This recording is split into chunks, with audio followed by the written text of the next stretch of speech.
Greetings and welcome to the Dank Lit podcast. It's me, your host, Stanley J Winter, horror author and Gothic expert. And today I'm going to be talking about one of my favourite extracts from the whole of literature. And that's what this channel, this podcast is going to be all about. It's going to be about me talking about some of my favourite extracts from the kind of nastiest, darkest, dingiest, dankest stories and novels known to man, because that's the sort of thing I'm into. Okay, there's going to be no trigger warnings. Just assume that there is going to be triggering stuff, because that's like, I'm going to be dealing with dark shit. Okay, today's story is no exception. I think it's great.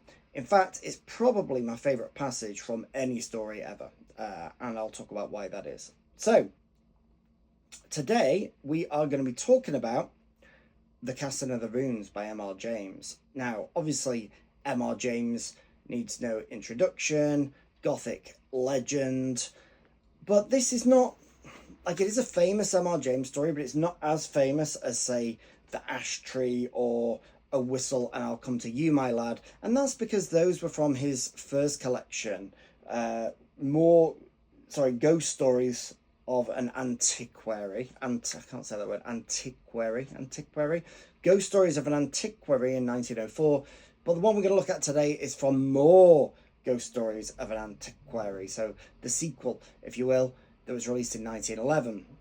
Casting of the Runes, obviously most people will know what runes are. Casting runes is a way of telling, telling a fortune, or in this case, spinning a curse. But that's not what happens in this extract. This extract deals more with the notion of, well, it's a character presentation of a villain, okay? And we see it told in conversation. We get an anecdote about something that a bad guy does. And for me, this is a really cool way to introduce a villain and get across the depth of his depravity and a sense of just how nasty he really, really is. Okay, because what he does is, I think, funny, but it's also very sadistic, and well, you'll see. Okay, the guy I'm talking about is known as the Abbot of Lufford, although he's not an abbot. He's not a religious man by any means. He just has bought an abbey. Okay, so you buy an abbey, you get to be called an abbot. In inverted commas, he's not obviously an abbot. His name is Mr. Carswell, and Mr. Carswell is notorious with a capital N, okay? The story opens with a really cool exchange, if you will, although we only see one side of it. What we get is a series of letters from a secretary of an academic organization.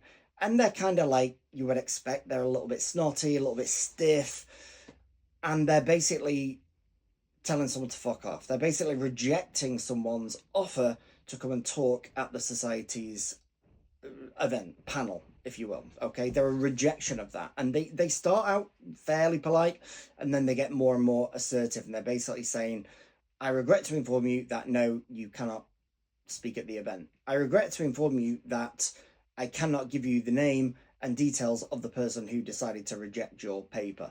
I regret to inform you that I cannot correspond any longer with you. So that gives you a really good sense of the character's tenacity, their determination, and also their aggression, really, as well. They won't take no for an answer. It also tells us that they're a little bit shit as well. Like what it turns out that the Mr. Carswell is an alchemist. He's dealing in alchemy, which at the time in the early 1900s was obviously considered nonsense. We're talking more medieval shit here, but he obviously still bought into it, still was convinced he could do it. We later learned that he wrote a book on witchcraft that was not only badly written and badly reviewed, it was also just like evil, straight up evil in terms of its message. Anyway, you get a sense of what we're up against here. We have stiff academia meets a kind of mad Crowleyite villain who is a complete eccentric and brilliant in many ways. By the way, this not many people know this story inspired The Night of the Demon, the famous film of 1957 with the big kind of robotic, ridiculous demon at the end. Although we don't actually see the demon quite so much in the story, it's only hinted at, which is what R.James is, of course, a master of. What we do get is an insight into pre-cinematic media, okay, in way of the light show, the Victorian lantern show, okay, and we'll talk a bit about what that is as the story progresses. But without further ado, we're going to read the extract. So in this extract, the secretary we said before, who's basically telling this guy to fuck off, he's out with his wife and they're having lunch with a couple who happen to know this bad dude, and they tell us about him. So we hear about him in the third person, like as if it's gossip, okay, as if it's gossip. And I think that's quite a good way, quite an abstract third-hand way to hear about a character. Okay, so the secretary and his wife were lunching out, and the friends to whose house they were bound were Warwickshire people. So Mrs. Secretary had already settled it in her own mind that she would question them judiciously about Mr. Carswell. You know, they want to know about him. But she was saved the trouble of leading up to the subject. For the hostess said to the host before many minutes had passed, "I saw the Abbot of Lufford this morning," the host whistled. "Did you? What in the world brings him up to town?" "Goodness knows. He was coming out of the British Museum gate as I drove past." It was not unnatural that Mrs. Secretary should inquire whether this was a real abbot who had been spoken of. "Oh no, my dear, only a neighbour of ours in the country who bought Lufford Abbey a few years ago. His real name is Carswell." "Is he a friend of yours?" asked Mr. Secretary, with a private wink to his wife. The question let loose a torrent of declamation. There was really nothing to be said for Mr. Carswell. This is where the character portrayal really begins. We get a great sense of his character here. So there was really nothing to be said for Mr. Carswell. Nobody knew what he did with himself. His servants were a horrible set of people. He had invented a new religion for himself and practiced no one could tell what appalling rites. He was very easily offended and never forgave anybody. He had a dreadful face. I love that, a dreadful face. So the lady insisted, her husband somewhat demurring, so her husband's like, "Oh, it's a bit harsh." He never did a kind action, and whatever influence he did exert was mischievous. Yep. "Do the poor man justice, dear," the husband interrupted. "You forget the treat he gave the school children." "Forget it indeed, but I'm glad you mentioned it, because it gives us an idea of the man. Now, Florence, listen to this." So here we get the anecdote, okay. "The first winter he was at Lufford, this delightful neighbour of ours wrote to the clergyman of his parish, he's not ours, but we know him very well, and offered to show the school children some magic lantern slides."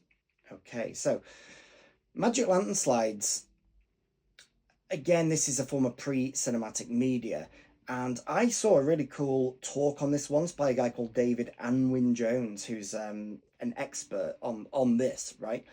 And he did this kind of performance, this film of it, in 2014, way back then, at the Manchester Gothic Festival, called Prepare to Enter the Phantasmagorical. Okay, so phantasmagoria was another name for this phenomenon of magic lantern shows, which has its origins in the 1700s. And this guy, this professor, actually found the floor plans of an old convent in France where they used to do this, right? They used to have these magic lantern shows, and it was basically like a horror cinema. What they would do, they would get these gas lamps and they would put slides in front of them, like a lantern, right? Like a lantern show, like shadow puppets almost. But then what they would do is they would move them around. They would kind of zoom them on wheels towards the screen, and they would also put other effects on to make them move. And they were so realistic for the day that apparently the men in the audience, the first time they did it, drew their swords, because they were like, "Oh, you know, there's ghosts coming out the screen at us." Obviously, it looks shit now, but at the time, it'd be like seeing, I don't know, 3D cinema or VR for like the first time. You know, people went wild. So that's what we're talking about here. this is the this is what Carswell is doing, but he's like he's become an expert at it, and he's showing this to kind of village children, okay, working class village children who certainly in those days obviously wouldn't have seen a television, but they wouldn't have, they've probably seen never seen anything like this. Okay, they may have seen a Punch and Judy show. That's probably about it. Okay, so they're just not going to be prepared for the extent of what he has in store, what Carswell has in store, and it's pretty rough. Okay, so where were we? Okay, so he offers to show them the magic lantern slides. He said he had some new kinds which he thought would interest them. Well, the clergyman was rather surprised because Mr. Carswell had shown himself inclined to be unpleasant to the children, complaining of their trespassing or something of the sort. It's like he hates the kids. Why is he offering to do this? But of course he accepted, and the evening was fixed, and our friend went himself to see that everything went right. So this is their friend, the clergyman, goes to kind of just check it's all okay, and it's not. He said he never had been so thankful for anything as that his own children were all prevented from being there. They were at a children's party at our house, as a matter of fact. Yeah, thanks for that aside. Because this Mr. Carswell had evidently set out with the intention of frightening these poor village children out of their wits. And I do believe if he'd been allowed to go on, he would actually have done so. He began with some comparatively mild things. Red Riding Hood was one. And even then, Mr. Farrar said, the wolf was so dreadful that several of the smaller children had to be taken out. And he said Mr. Carswell began the story by producing a noise like a wolf howling in the distance, which was the most gruesome thing he'd ever heard. I like to imagine what that would have sounded like, sort of, I don't know. The most gruesome thing he'd ever heard.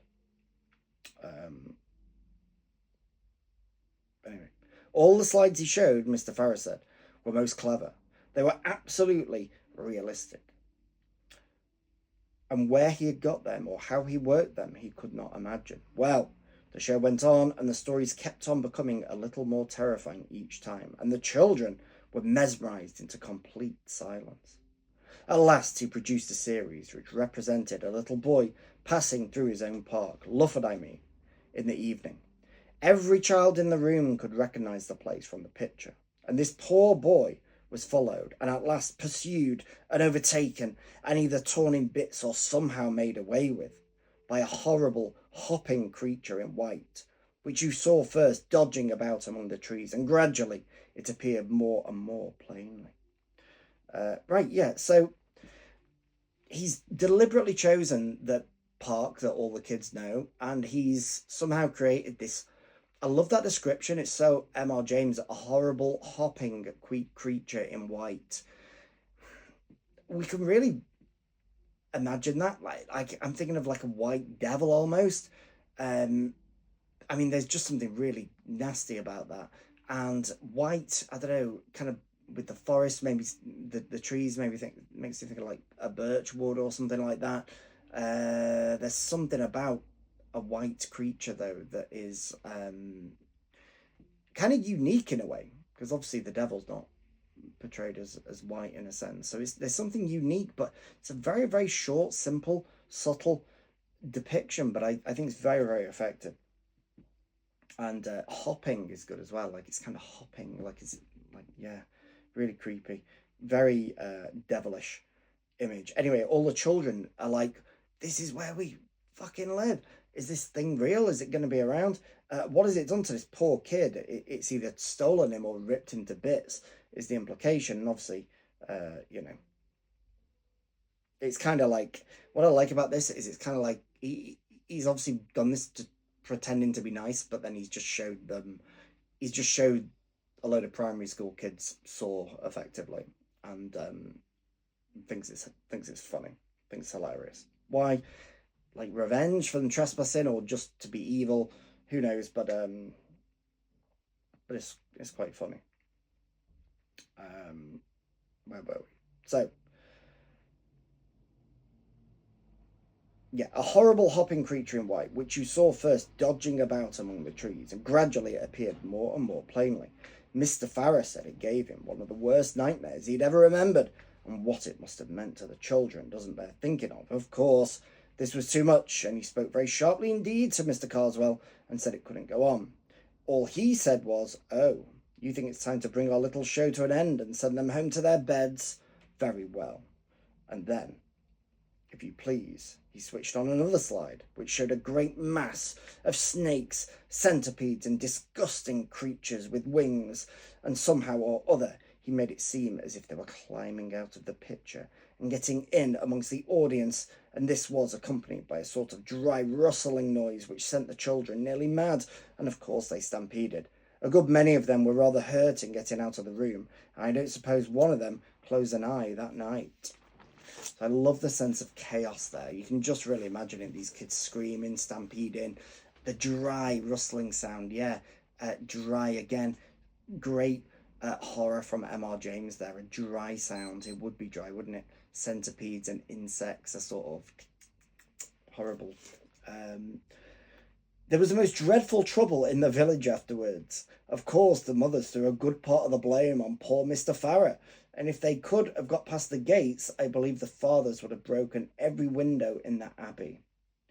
So there's something very powerful about that, isn't there? Like the dads, the kind of the community, the communal society against this mad evil aristocrat.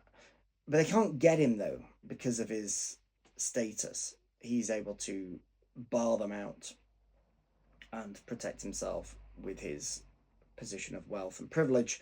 But all these kind of local sort of thugs want to get at him because they're furious, but they can't. Well, now that's Mr. Carswell. That's the Abbey of Lufford, my dear, and you can imagine how we cover his society. Yes, I think he's all the possibilities of a distinguished criminal, has Carswell, said the host. I should be sorry for anyone who got into his bad books. Well, someone does get into his bad books in the story, but what a cool extract, though. What a great portrayal of a villain. And a great way to present a villain, again, I think, through the eyes of someone else by hearing an anecdote of something horrific that they've done. Just to wind back a bit, I like the bit also about him before the anecdote, the bit about him creating his own religion and practicing. No one can tell what appalling rites. Another reason this extract is so good is because of what it doesn't say, what it doesn't give away. And what fucking religion is this guy practicing? We do again get a sense of Crowley here. Is it some mad egotistical thing? Is it some form of Satanism or witchcraft or demonology, or has he just completely made it up? To make up your own religion, I think, is brilliant, but also takes a great deal of ego, because the reason that most people join a religion probably is, I imagine, is to feel part of a sense of community. That's if they weren't already born into it, of course. People they want to feel a sense of belonging, but to make up your own religion must take a lot of will and self-assertion, and also self-delusion potentially as well. So that's a casting of the runes by R.James. I'm going to be doing one of these videos every Wednesday. I'll be putting them up at 9 o'clock sharp on a Wednesday night, and it's a bit of fun. I'm going to pick some interesting things that maybe some will be quite well known, others not quite so, both modern and contemporary and kind of older, but they're all going to have like a dark theme. They're all going to be pretty dark, nasty in some way, but they won't necessarily all be horror or gothic. Again, my name's Stanley J Winter. I've got a book coming out later this year with Nightmare Press. The book's going to be called Krill's Tale. It is in itself pretty dark, pretty nasty. But in the meantime, you can check out my website at www.enterthedank.com, or you can follow me on Instagram at Stanley J Winter. It'd be great to hear what you think about the show so far. It is the first one, so be kind. But do like and subscribe if you want more of this content, and I'll see you in the next one.